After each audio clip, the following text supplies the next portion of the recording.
أعوذ بالله من الشيطان الرجيم. بسم الله الرحمن الرحيم.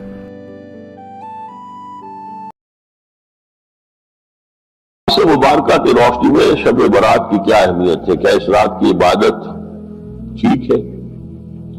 شب برات کا روزہ رکھا جاتا ہے، اس کی صحیح حیثیت کیا ہے؟ شب کا روزہ تو کبھی ہوتا ہی نہیں، یہ آپ نے شب برات کا روزہ کیسے لکھ دیا؟ شب رات کو کہتے ہیں نا، شب برات جو ہے اس کو کہا گیا ہے اس لیے کہ ان کا خیال ہے کہ اس رات میں اللہ تعالیٰ بہت سے لوگوں کو اس کا کو بخشتا ہے۔ برات اللہ تعالیٰ جہنم سے ان کو گستگاری عطا فرماتا ہے۔ اس کے ضمن میں جو صحیح احادیث ہے صرف ایک ہے، اور وہ یہ ہے کہ حضرت عائشہ صدیقہ رضی اللہ تعالیٰ عنہ بیان کرتی ہے کہ ایک روز حضور کی میرے ہاں شب باشی کی باری تھی، لیکن میری رات کو آنکھ کھلی تو حضور نہیں تھے موجود، تو مجھے تشویش ہوئی کہ آپ کہاں گئے؟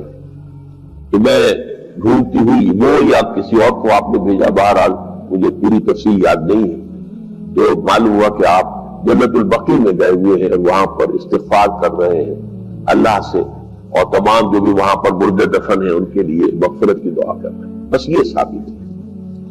باقی اب اس میں جو ہے ہندوؤں سے ہم نے مانگ لی دیوالی، تو دیوالی جو ہے وہ روشنی کی جا رہی ہے، بتیاں جلائی جا رہی ہیں، تو مختلف لوگوں سے ہم نے بورو کی ہیں چیزیں، جیسے عید میلاد النبی ہے وہ ہم نے کرسچن سے بورو کر لی، یا شیعوں کے تازیوں کا توڑ کرنے کے لیے ہم نے بات بنا لی۔ اب اس میں جو ہے روشنیاں کی جا رہی ہیں، یہ دیوالی کا گویا کہ ہم نے توڑ فراہم کیا ہے یا اس کی وہ نقل ہم کر رہے ہیں، یہ چیزیں نہیں۔ البتہ نماز رات کی عبادت تو ہر رات میں بہت اعلیٰ ہے۔ چلیے اگر اور دنوں میں نہیں ہوتا اس رات کو آپ کو، کیونکہ حضور نے بھی استغفار کیا خاص طور پر جا کر جنت البقیع میں، تو اگر آپ بھی کریں، نماز پڑھیں اور استغفار کریں تو کیا ہے، بہت اچھی بات ہے، اس میں تو کوئی حرج کی بات ہے ہی نہیں۔ لیکن اسے کوئی تہوار کی طرح منانا، پٹاخے چھوڑنا اور جو ہے وہ روشنی کرنا، یہ بھارت صحیح نہیں ہے۔ روزہ بھی چونکہ 15ویں شب ہوتی ہے، 15واں دن ہوتا ہے، پھر اس اعتبار سے حضور کے معمولات میں تھا کہ آپ ہر مہینے کی 13، 14، 15 تاریخوں میں روزہ رکھتے تھے۔ تو اگر آپ یہ نیت کر کے روزہ رکھ لیتے ہو، کیا کہنے ہیں، نور علی نور ہے، اور روزہ کسی وقت میں نفلی روزہ رکھا جائے اللہ تعالیٰ قبول فرمائے گا۔ یہ حضرت عبداللہ ابن مسعود سے رضی اللہ تعالیٰ عنہ، یہ بھی مسلم شریف کی روایت۔ حضور فرماتے ما بعث اللہ من نبی فی امتہ قبلی الا کان لہ حواریون و اصحاب۔ اللہ نے مجھ سے پہلے کسی بھی امت میں کسی نبی کو نہیں بھیجا مگر اس کے کچھ نہ کچھ حواری، کچھ نہ کچھ اصحاب تو ہوتے تھے نا، 2 ہوں، 4 ہوں، 10 ہوں، 12 ہوں۔ حضرت عیسیٰ کے حواری 12 تھے، ایمان لانے والے کل کہتے ہیں 72 تھے، باہر کچھ نہ کچھ ساتھی، حواریون و اصحاب یاخذون بسنتہ ویقتدون بامرہ۔ وہ کیا کرتے تھے؟ وہ حواری اور صحابہ اپنے نبی کی سنت کو مضبوطی سے پکڑ لیتے تھے اور انہی کے احکام کی پیروی کرتے تھے۔ یقتدون بامرہ، اقتداء کرتے تھے، پیروی کرتے تھے۔ ثم انہا تخلف من بعدہم خلوف، پھر ہمیشہ ایسا ہوا ہے کہ بعد میں کچھ ایسے ناخلف اٹھے، یفعلون یقولون ما لا یفعلون ویفعلون ما لا یؤمرون، کہ وہ کہتے وہ تھے جو کرتے نہیں تھے، اور کرتے وہ تھے جس کا حکم ہی نہیں ہوا۔ عرس منائے جا رہے ہیں، یہ کوئی اللہ کے رسول کا حکم ہے؟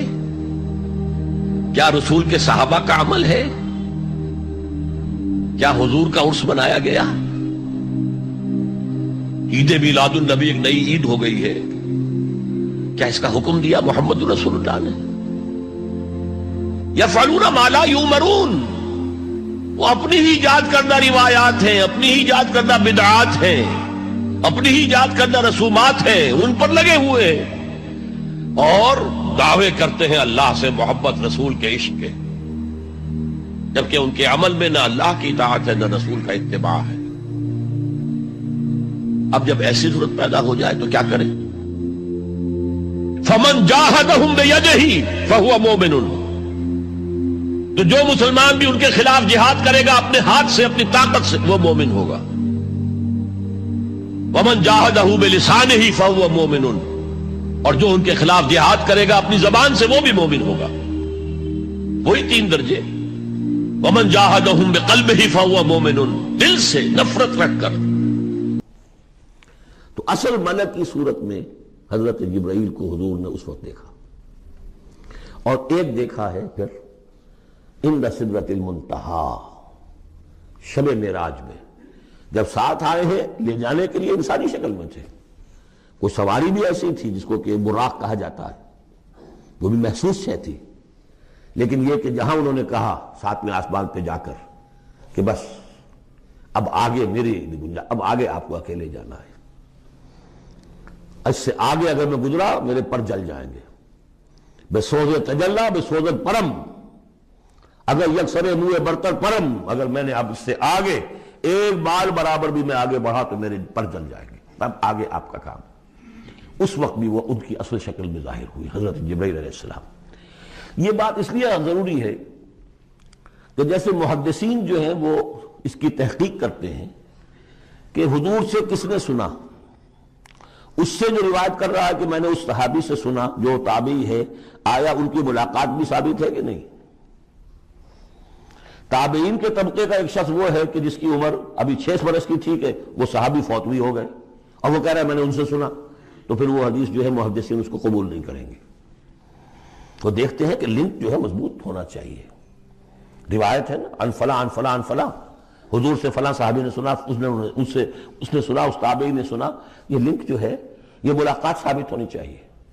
تو چونکہ جو حدیث اللہ ہے، یہ قرآن کیا ہے؟ حدیث اللہ، یہ حدیث ہے۔ احسن الحدیث اللہ الذی انزل احسن الحدیث کتابا متشابہا مثانیہ، یہ ہم پڑھ چکے ہیں سورہ زمر میں۔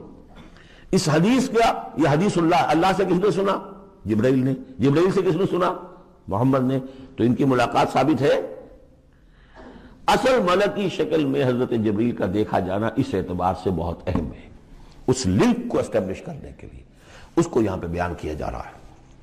ما ضل صاحبکم وما غوا، تمہارے یہ ساتھی ہے لوگوں، یہ محمد نہ بہکے ہیں اور نہ بے راہ ہوئے ہیں، نہ بھٹکے ہیں۔ وما ينطق عن الهوى، اور یہ جو کچھ کہہ رہے ہیں اپنے جی سے نہیں کہہ رہے، خواہش نفس سے نہیں کہہ رہے۔ ان هو الا وحی یوحی، نہیں ہے یہ مگر وحی جو ان کی طرف کی جا رہی ہے۔ علمہ شدید القوی، انہیں تعلیم دی ہے، سکھایا ہے اس نے جو بہت طاقتور والا ہے۔ یہاں حضرت جبرائیل ہیں جو مراد ہیں۔ علمہ شدید القوی، یہ قرآن کس نے سکھایا محمد کو؟ شدید القوی، ذو مرۃ، وہ بڑا زور آور ہے، فاستوی، وہ سیدھا ہوا، وہو بالافق الاعلی، اور افق اعلیٰ کے اوپر وہ محمد کو نظر آ رہا تھا صلی اللہ علیہ وسلم۔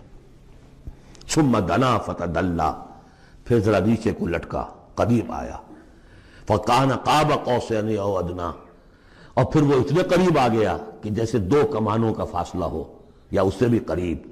فاوحی الی عبدہ ما اوحی، پھر اس نے وحی کی اللہ کے بندے کی طرف جو وحی کی۔ وہ وحی کون سی تھی؟ وہ ہے اصل میں وحی رسالت۔ وحی نبوت جو تھی وہ تو شروع میں آ چکی، اس کے بعد یہ فترت ہو گئی تھی، کچھ وقفہ پڑ گیا تھا۔ شروع میں وحی جس سے کہ حضور کی نبوت کا ظہور ہوا ہے وہ تو ہے اقرا بسم ربک الذی خلق، خلق الانسان من علق، اقرا وربک الاکرم الذی علم بالقلم، علم الانسان ما لم یعلم۔ لیکن اب یہ سورہ مدثر کی آیات اس وقت نازل ہوئیں، یا ایھا المدثر، جب حضور گھر آ گئے اور پھر آپ نے اپنی اہلیہ سے کہا، خوف زدہ تھے جو بھی منظر دیکھا تھا، ملک کی شکل، فرشتے کی شکل، اب وہ تو حضور ہی نے دیکھا جو دیکھا، ہم تو نہیں سمجھ سکتے کہ آپ نے کیا دیکھا، لیکن یہ کہ اس کے بعد آپ آئے، آپ نے کہا مجھے کمبل اڑا دو، لحاف اڑا دو، لحاف اوڑھ کر آپ لیٹ گئے، تو پھر وہ وہی یا ایھا المدثر قم فانذر وربک فکبر، اے لحاف میں لپٹ کر لیٹنے والے کھڑے ہو جاؤ اور خبردار کرنا شروع کر دو لوگوں کو۔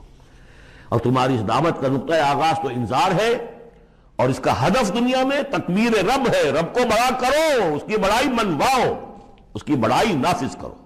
اس کا نقشہ کھینچا گیا ہے۔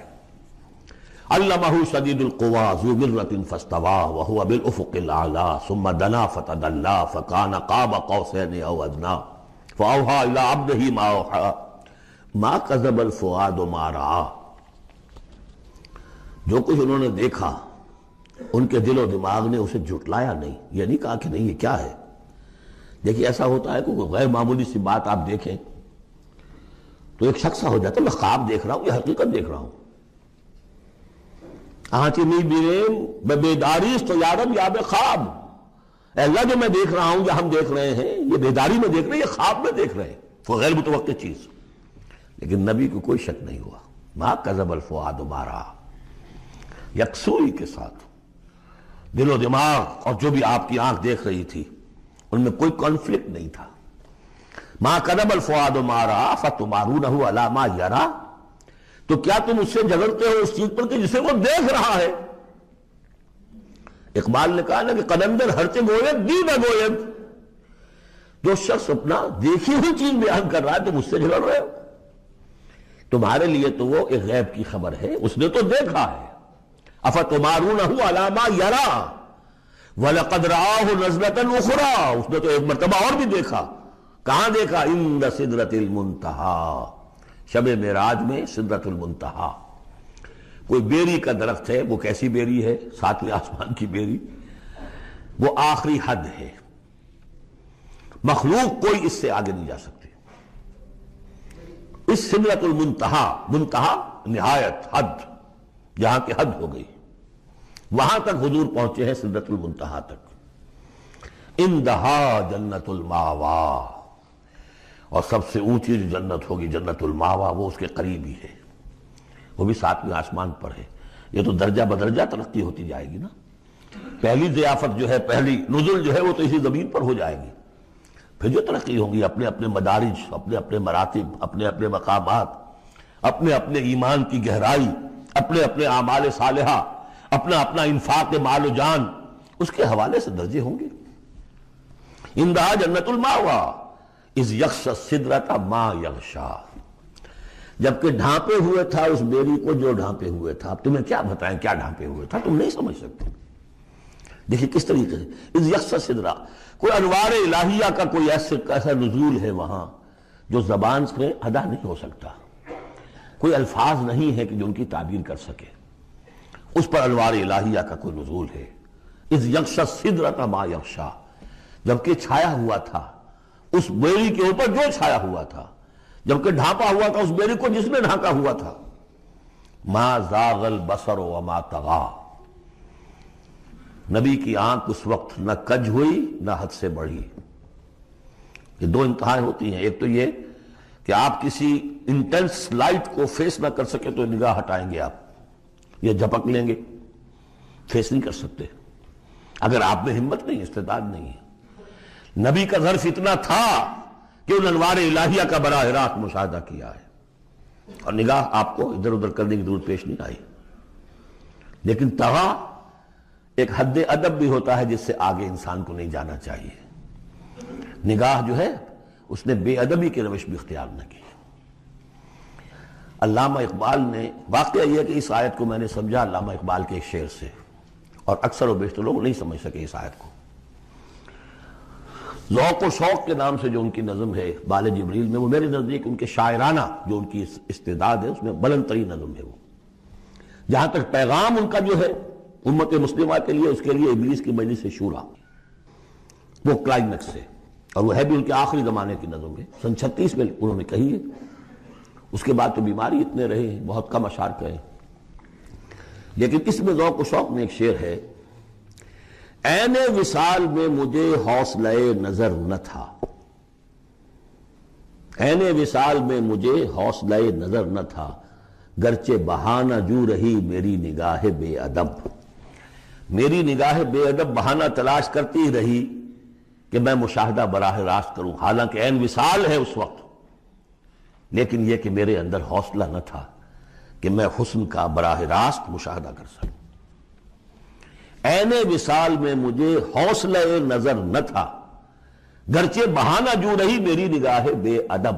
یہاں ان دونوں چیزوں کے برعکس بات ہے جو اقبال اپنے بارے میں کہہ رہا ہے. میں تو بے ادب بھی ہوں اور میں تو چاہتا تھا کسی طریقے سے حد ادب سے تجاوز کر کے دیکھوں، لیکن میرے اندر تو حوصلہ نہیں تھا. محمد میں وہ حوصلہ تھا، دیکھا ہے، براہ راست دیکھا ہے، نگاہ جما کر دیکھا ہے، لیکن ایک حد سے تجاوز نہیں کیا، حد ادب کے اندر رہے. ما زاغ البصر وما طغى لقد رأى من آیات ربہ الکبریٰ. دیکھا انہوں نے اپنے رب کی عظیم ترین آیات کو. اب وہاں جا کر جو مشاہدہ ہوا ہے وہ تو اللہ کی عظیم ترین آیات کا ہے. اور اسی سے در حقیقت دلیل ہے ام المومنین حضرت عائشہ صدیقہ رضی اللہ تعالی عنہ اور حضرت عمر رضی اللہ تعالی عنہ کا جو قول ہے. شب معراج میں بھی حضور نے اللہ کو نہیں دیکھا، اللہ کی عظیم ترین آیات کو دیکھا جو تجلی تھی اس وقت اللہ کی. حضرت عائشہ صدیقہ کا کہنا تو یہ ہے کہ نور لا یرا، وہ نور ہے، دیکھے کیسا جا سکتا ہے. بہرحال وہاں بھی قرآن جو کہہ رہا ہے وہ یہ نہیں کہہ رہا ہے کہ اللہ کو دیکھا، نہیں. جیسے کہ وہ جو شب معراج میں پہلا سفر کا حصہ تھا زمینی، مسجد حرام سے مسجد اقصی تک، سبحان الذی اسری بعبدہ لیلا من المسجد الحرام الى المسجد الاقصی الذی بارکنا حولہ لنریہ من آیاتنا. وہاں پر بھی اللہ نے اپنی آیات کا مشاہدہ کرایا، لیکن وہ زمینی آیات ہیں اللہ کی، وہ برکات جو ہے زمینی ہے. یہ تجلی جو ہو رہی ہے یہ ہو رہی ہے اس سدرۃ المنتہا پر، آخری حد ہے، مخلوق کی آخری حد ہے. اس سے آگے کہیے حرم ہے، حریم ذات ہے اللہ کی، جس میں کسی غیر کا کوئی دخل ممکن نہیں.